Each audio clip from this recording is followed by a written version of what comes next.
Mercredi dernier, la Fed a annoncé la baisse de ses taux directeurs de 0,5%. Cette nouvelle a entraîné la hausse des différentes bourses mondiales. Dans cette vidéo, on va essayer de comprendre pourquoi une baisse des taux est favorable à la bourse. Alors, installe-toi, abonne-toi et bienvenue sur Finance Pratique, la chaîne qui t'apprend à investir et à prendre en main tes finances.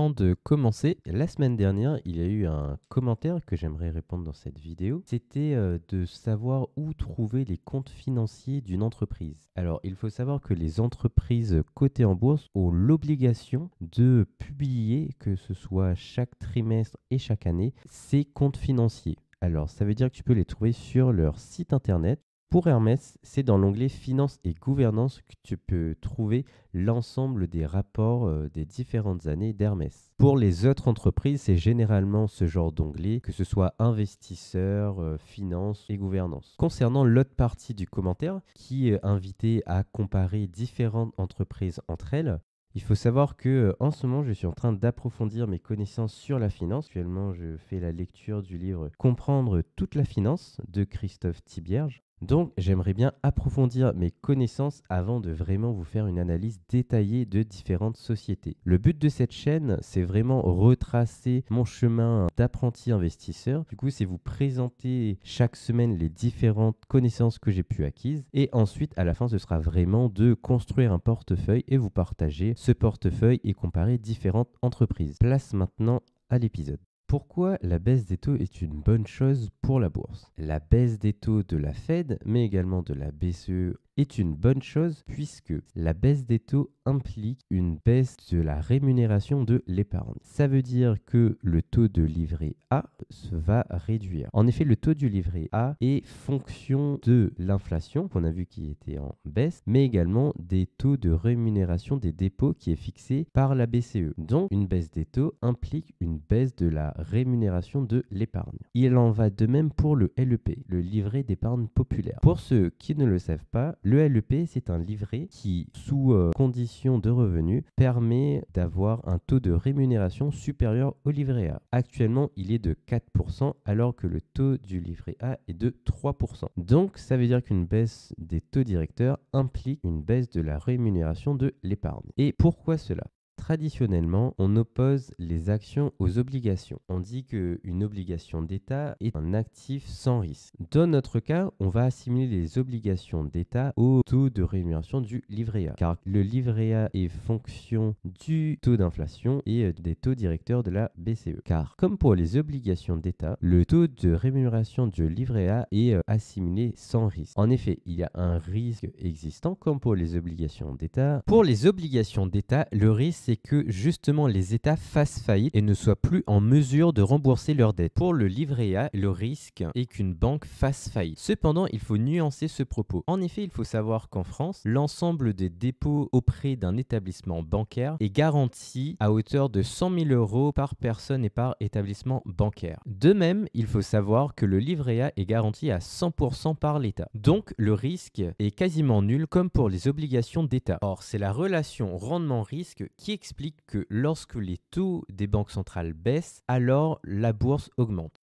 C'est très simple. L'espérance, c'est la moyenne des rendements passés d'une action ou d'une obligation. Elle t'indique donc le rendement moyen d'une action ou d'une obligation. En finance, traditionnellement, le risque est associé à la volatilité d'un actif. L'écart type, lui, mesure justement les fluctuations au rendement historique d'un actif. Maintenant que ces deux concepts sont définis, je vais te montrer le lien qu'il y a entre le risque et le rendement. En finance, il est admis que plus un actif a un rendement élevé, plus sa volatilité et donc son risque sera également élevé. C'est ce qu'on appelle le couple rendement-risque. Si l'on prend les taux du livret A annuel depuis les années 2000, l'espérance est de 2,04%. Ainsi, tu peux le voir, le rendement du livret A est très faible.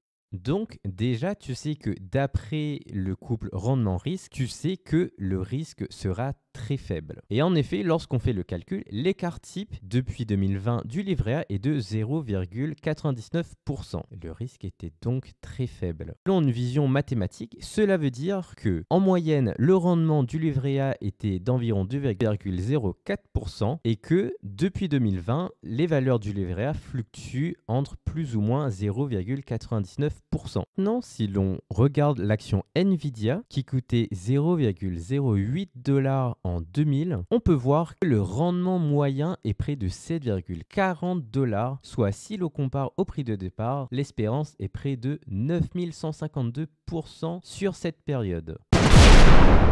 Cela t'apporte deux informations. D'une part, cela montre que Nvidia a eu une croissance fulgurante ces dernières années. Et cela te montre également que le rendement d'Nvidia est nettement supérieur à celui du livret A. Pour cette période, l'écart type est d'environ 19 $, ce qui représente 24 000% de volatilité. Donc, tu peux le voir, plus un actif est risqué, plus son rendement sera élevé. Moins un actif sera risqué, moins son rendement sera élevé. Lorsque les taux baissent, cela veut dire que les actifs dits sans risque ont un rendement qui va encore plus diminuer. Cela veut dire que l'écart entre les actifs risqués, ici les actions, et les actifs considérés comme sans risque, les obligations ou le livret A, va augmenter. L'intérêt pour un investisseur de laisser son argent sur un actif sans risque va fortement diminuer. Il va plutôt justement s'orienter vers un investissement un peu plus risqué puisque le rendement des actifs sans risque sera